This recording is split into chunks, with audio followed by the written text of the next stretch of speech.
प्यारे नबी सल्लल्लाहु अलैहि वसल्लम के पाँव का निशान, ब्लू मॉस्क, आया सोफिया, ग्लाटर टावर और टोपकापी पैलेस। जी हाँ, आज सुल्तान अहमद एरिया यानी ओल्ड टाउन जाना है हमने। सुबह बारिश है लेकिन हमारे टूर का आगाज़ इस्तांबुल के हिप्पोड्रोम से। हिप्पोड्रोम जहाँ रोमन रिवायात के मुताबिक घोड़ों की बगियों की दौड़ होती थी। इसके एक सिरे पर सब्ज़ गुंबद वाला जर्मन डोम है जो आखिरी जर्मन एम्परर विल्हेम ने सुल्तान को तोहफे के तौर पे दिया था, और दूसरे सिरे पे ये इजिप्शियन ऑब्लिस्क यानी लाट। ये ऑब्लिस्क रोमन बादशाह ने उस वक्त के फ़िरौन मिस्र की फतह के निशान के तौर पे बनाया गया था। हिप्पोड्रोम में ही सन 532 ईस्वी में एम्परर जस्टिनियन ने निक्का यानी आज़ादी की म्यूटनी को कुचलने के लिए अपनी मलका थियोडोरा के कहने पर 30,000 लोगों को कत्ल करवा दिया था। और अब चलते हैं सुल्तान अहमद मॉस्क यानी ब्लू मॉस्क, जिसमें दाखिले के लिए एक लंबी लाइन है। 6 मीनारों और मुतअद्दिद गुंबदों वाली ये खूबसूरत मस्जिद सुल्तान अहमद अव्वल के कहने पर उनके आर्किटेक्ट मोहम्मद आगा ने 1616 में मुकम्मल कराई। कहते हैं कि सुल्तान ने मोहम्मद आगा को गोल्डन मीनारों वाली मस्जिद बनाने का कहा था, लेकिन क्योंकि टर्किश में 6 और गोल्डन का लफ्ज़ मिलता जुलता है, इसलिए मोहम्मद आगा ने गलती से सुनहरे मीनारों वाली मस्जिद की बजाय 6 मीनार वाली मस्जिद बना दी। अब क्योंकि उस वक्त हरम काबा के भी 6 ही मीनार थे, इसलिए हरम काबा की अजमत को मद्देनज़र रखते हुए सुल्तान ने हरम काबा का 7वां मीनार तामीर कराया। तो ये है 6 मीनार वाली ब्लू मॉस्क और ये 4 मीनार वाली आया सोफिया जो पहले एक चर्च था। हल्की बारिश अभी भी जारी है, इसलिए हमने गर्मा गर्म चेस्टनट और कॉर्न खाए। लेकिन भाई गंद नहीं मचाना। हिप्पोड्रोम के साथ एक तरफ ये ब्लू मॉस्क है, दरमियान में हुरम सुल्तान का हमाम और दूसरी तरफ आया सोफिया। पहले उस्मानी सुल्तान मोहम्मद द कंकरर ने 1453 में कुस्तुनतुनिया फतह किया। उस वक्त दुनिया भर में आया सोफिया के उसने तामीर की शोहरत थी।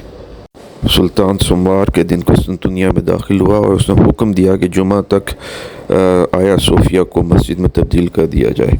चुनाचे जुमा की नमाज सुल्तान ने आया सोफिया में ही अदा की। और अब चलते हैं बेसिलिका सिस्टर्न। पानी का ये अजीम शान ज़ख़ीरा बाइज़ेंटीनियन सुल्तान जस्टिनियन ने सन 532 में तामीर करवाया था, ताकि अगर कभी शहर का मुहासरा हो जाए तो पानी की कमी ना हो।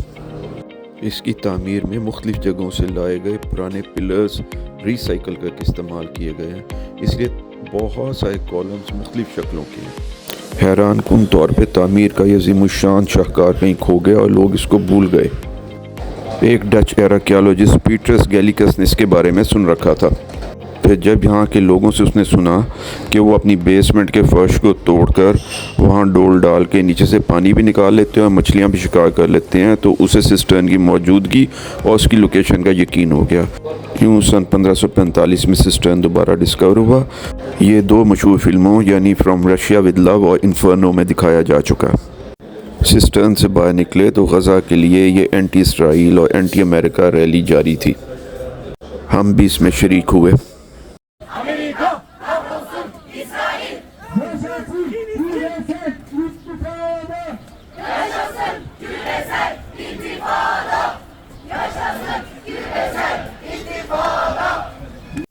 गज़ा मुखालिफ इसराइली जारियत के ख़िलाफ़ इस करारदाद पर खदीजा समेत हम सब ने अपने जज्बात तहरीर किए।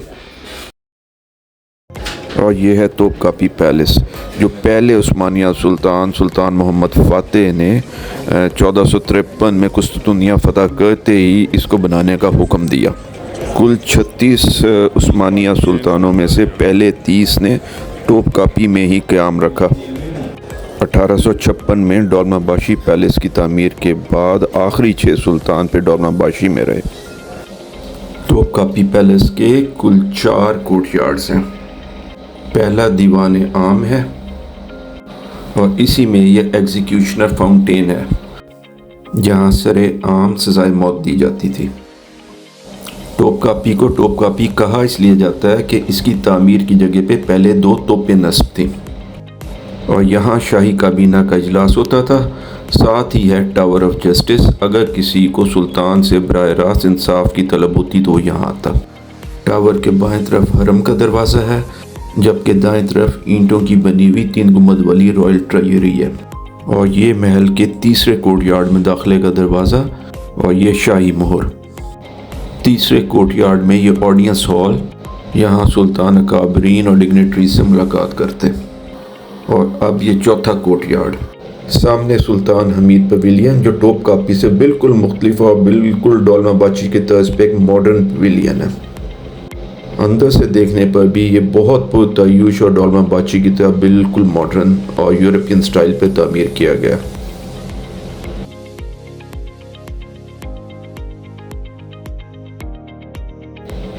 इस तामीर की आराइश भी यूरोपियन और ज़्यादातर फ्रेंच है। इसका तर्ज तामीर, आराइश, फर्नीचर, कालीनों की चॉइस, हर चीज़ टॉप कापी से बिल्कुल मुख्तलिफ और डोलमाबाशी से बहुत मिलती जुलती। और इसमें सुल्तान का पिंक ऑडियंस हॉल, जहाँ सुल्तान की तमाम अकाबरीन से और डिग्नेटरीज से मुलाकात होती थी। इस हिस्से के तामीर के बाद सुल्तान ज़्यादा वक्त यहाँ गुजारते थे।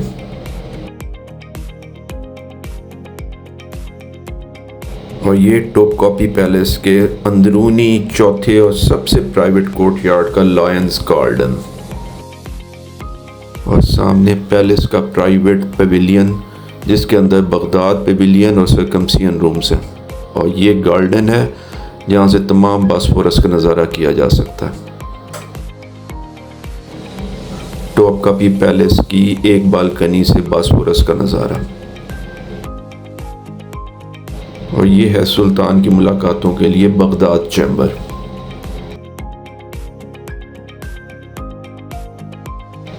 पाई बाग और सुल्तान का तख्त और चैम्बर। और ये पैलेस के चौथे और सबसे अंदर वाले कोर्टयार्ड का प्राइवेट पवेलियन, जहाँ बादशाह अपनी फैमिली और मलका के साथ वक्त गुजारा करते थे। सर्कमसियन रूम यानी खतने का कमरा। 11 साल की उम्र में शहजादे के खतने के दौरान ये पानी का फव्वारा चला दिया जाता था ताकि खून को धोया जा सके और शहजादे की आवाज़ इसमें दब जाए। और ये वो जगह है जहाँ सुल्तान को उसकी वफ़ात के बाद आखिरी गुस्ल दिया जाता है।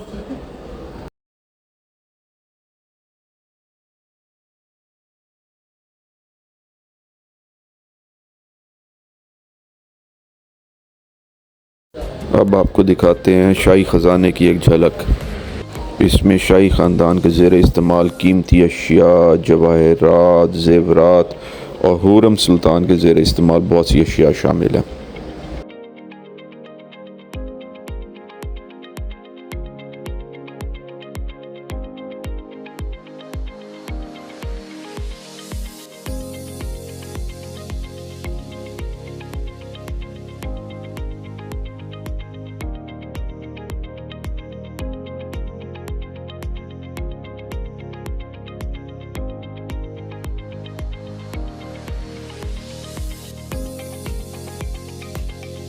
दुनिया का दूसरा बड़ा हीरा जो टॉप कॉपी में मौजूद है, सुल्तान का खसूसी तख्त।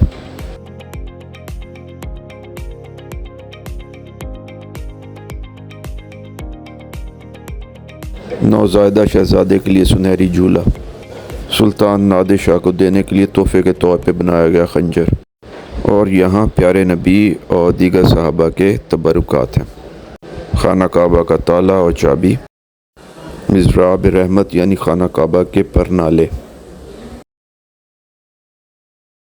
प्यारे नबी के कदमों के निशान और आप सल्लल्लाहु अलैहि वसल्लम के खतूत। प्यारे नबी के नालैन मुबारक। हज़रत फ़ातिमा का कुर्ता। प्यारे नबी की तलवारें। हज़रत उमर की तलवार। हज़रत अली की तलवारें। हज़रत खालिद बिन वलीद की तलवार। टॉप कॉपी के बाद अब चलते हैं स्पाइस बाज़ार, जिसको आजकल मिस्र बाज़ार भी कहा जाता है। स्पाइस बाज़ार के बाहर खूबसूरत मस्जिद और बेहतरीन पार्क। आइए आपको स्पाइस बाज़ार के अंदर ले चलते हैं तरह तरह की दुकानें, बेतहाशा मसाले और मज़े मज़े की कई चीज़ें।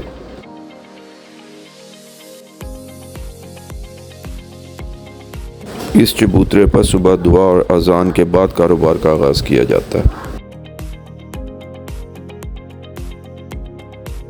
स्पाइस बाज़ार और ग्रैंड बाज़ार के दरमियान मार्केट, जहाँ पे मौजूद ड्रेसेस हमारी बेगम को बहुत पसंद आए।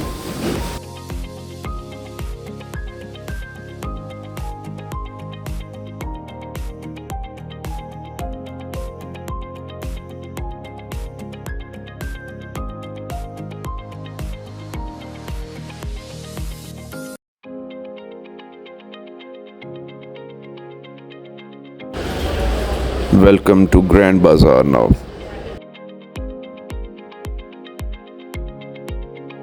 स्पाइस बाज़ार और ग्रैंड बाज़ार दोनों कवर्ड मार्केट्स हैं और ग्रैंड बाज़ार तो बहुत ही बड़ी है। इसको सही तरीके से देखने के लिए कई घंटे दरकार है।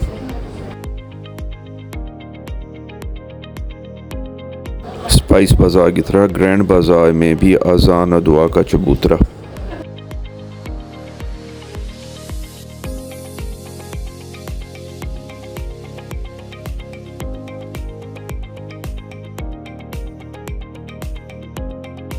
ग्रैंड बाज़ार में हमारा फ़ोटो सेशन।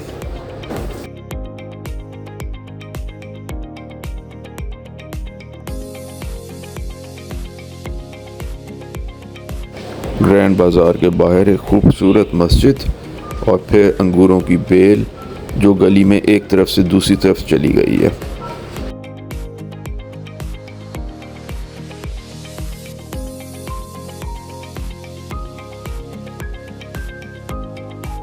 एक खूबसूरत रोड कर्ब कैफ़े।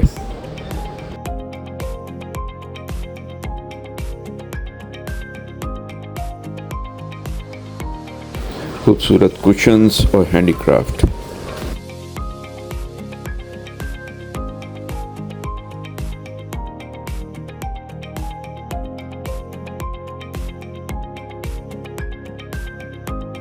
बिल्लियों से इतना प्यार के कुशन भी बिल्ली की शक्ल के। स्ट्रीट कैफ़े और कलरफुल चेयर्स।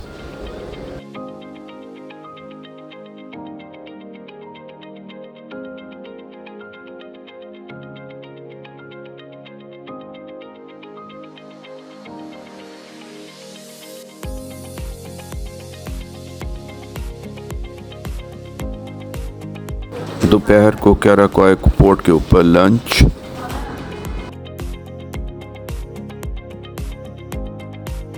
शाम को वर्लिंग दरवेश शो देखा।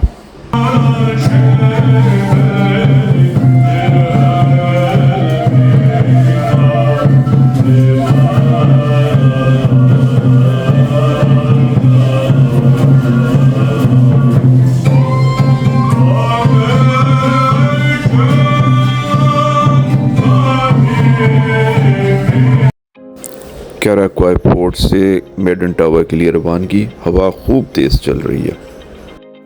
मेडन टावर ग्लाटा टावर से भी तकरीबन 900 साल कबल सन 408 कबले मसीह में बनाया गया था ताकि बॉस्फोरस के ऊपर नज़र रखी जा सके और दुश्मनों से इसको बचाया जा सके।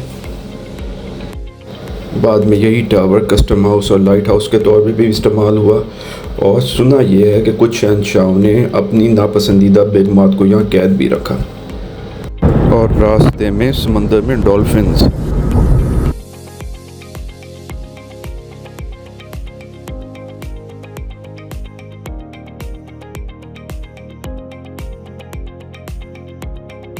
मेडन टावर की बालकोनी से बॉस्फोरस और इस्तांबुल का नज़ारा।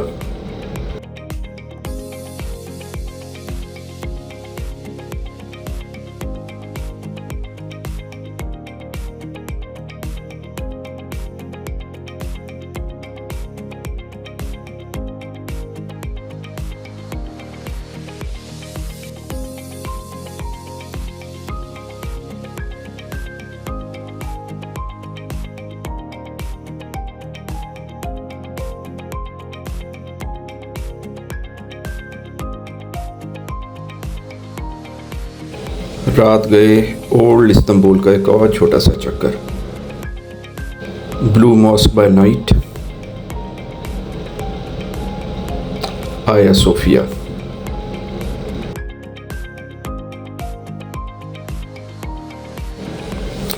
और फिर ग्लाटर टावर के साथ से होते हुए होटल वापसी।